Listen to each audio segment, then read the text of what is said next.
adik-adik lah, adik-adik kalian dan semuanya gitu, dan mengembangkan budaya dongeng dan bercerita anak-anak. Ya, ya. Ini ceritanya judulnya tentang kelinci dan kancil. Di suatu kota yang besar, yang hidupnya sangat, ya kota besar di kota Jakarta, gitu kan, hidup seekor kelinci yang sebenarnya tuh dia udah bosen banget dan jenuh banget, ya kan. Dia nggak punya pekerjaan di Jakarta, dia berusaha sih, emang sih dia kerja, tapi dia kerja cuma jadi cleaning service, ya kan. Dia kerja kuli bangunan, hingga pada suatu hari datanglah pamannya. Tahu nggak pamannya dari mana? Enggak. Baiklah. Nah, pamanku dari desa datang, salah lagi. Pamanku dari desa. Terus dia bawa apa biasanya? Bawanya, jeruk. Ya bawa jeruk rambutan yang kering. Ada yang tahu lagunya kan? Bisa kan dong nyanyi dong. Kita nyanyi bareng-bareng. Benar nggak? Terus kan? Nah, bawa rambutan dan sebagainya kan? Wah, paman, kok banyak banget sih bawa rambutan, bawa jagung, bawa apa-apa segala-galanya gitu kan? Ada pamannya kan gitu kan? Iya, paman tuh tinggal di desa, enak lo tinggal di desa, kamu mau nggak tinggal di desa? Nanti paman ajarin di sana gitu kan. Nah, daripada kamu di kota di sini. Sekarang tanya paman, kamu di kota kerjanya apa? Nggak jelas. Terus kamu sholat nggak? Doa nggak? Enggak. Nah, mendingan di desa aja, nanti paman ajarin ngaji dan sebagainya, atau paman ajarin doa gitu kan. Oh ya udah deh paman. Akhirnya si kelinci pergilah ke desa. Nah, pergilah di desa, dia belajar bertani dan sebagainya. Tiba-tiba datanglah seekor harimau. Bukan, salah saudara-saudara, ya kan? Ceritanya adalah si kancil anak nakal diam-diam mencuri ketimun. Mari kita tangkap ya, dan jangan diberi ampun. Nah, itu ceritanya adalah si kancil. Nah, tiba-tiba si kancil ngeliat kelinci. Hei kelinci, kamu sedang ngapain?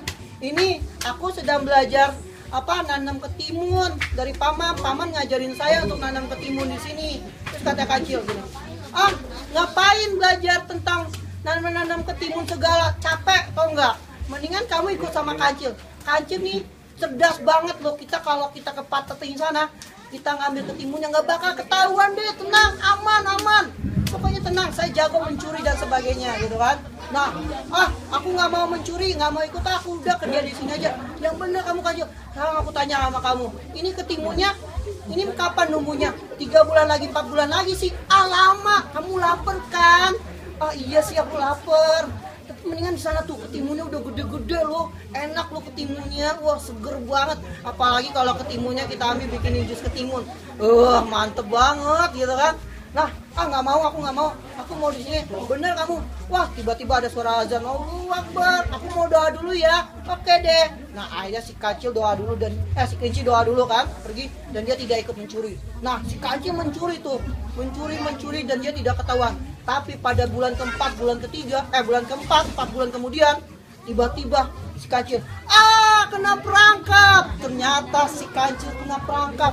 Walaupun dia cerdas, tapi pasti secerdas-cerdasnya dia pasti akan kena jatuh juga kan. Nah, dia kena tangkap. Terus kira-kira kalau kancil sudah kena ketangkap, itu kita bakar atau enaknya diapain nih? Bakar hidup-hidup ya kan, bakar ya kan. Allahu Akbar, bakar. Enggak, jangan. Tiba-tiba petani bilang jangan dibakar. Kalau orang-orang yang mencuri ini lebih baik kita masukin ke penjara. Nah, akhirnya si kancil itu dibawa ke penjara dan ditangkaplah dia gitu kan. Nah, setelah ditangkap, tapi di satu sisi lain si kelinci tanaman ketimunnya tuh udah gede-gede ya kan. Udah gede-gede, subur-subur. Wah, dia bikin jus, dia minum, dia bagi buat pamannya, dia bagi seluruh penduduk desa. Lalu dia banyak dapat keuntungan dari situ dan kehidupannya dia bahagia gitu. Jadi cerita singkat dari cerita ini adalah apa kira-kira teman-teman? Dapat bukan bencana. Yang kita dapat adalah tadi kalau misalnya si kelinci belajar, takut akan Tuhan adalah permulaan pengetahuan kan, dia mau belajar kan, mau sholat apa kan. Nah, ketika dia punya dapat pengetahuan, dia boleh belajar, dia bisa kerja keras, akhirnya dia dapat menikmati hasil gitu. Kadang-kadang banyak orang yang cerdas kayak kancil ya kan. Si kancil itu kan cerdas kan, tapi karena dia tidak takut akan Tuhan, akhirnya ujung-ujungnya adalah maut gitu. Nah, jadi seperti itu. seperti itu juga lah intinya, kita harus gerakan anti korupsi kayak udah begitu. Gerakan itu sama KPK enggak ini silakan itu.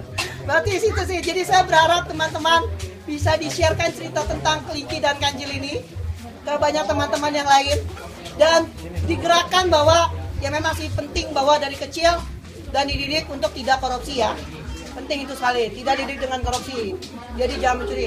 Kita bangsa kita ini udah terlalu banyak orang-orang cerdas, cerdik-cerdik gitu kan, tapi dia tidak berhikmat.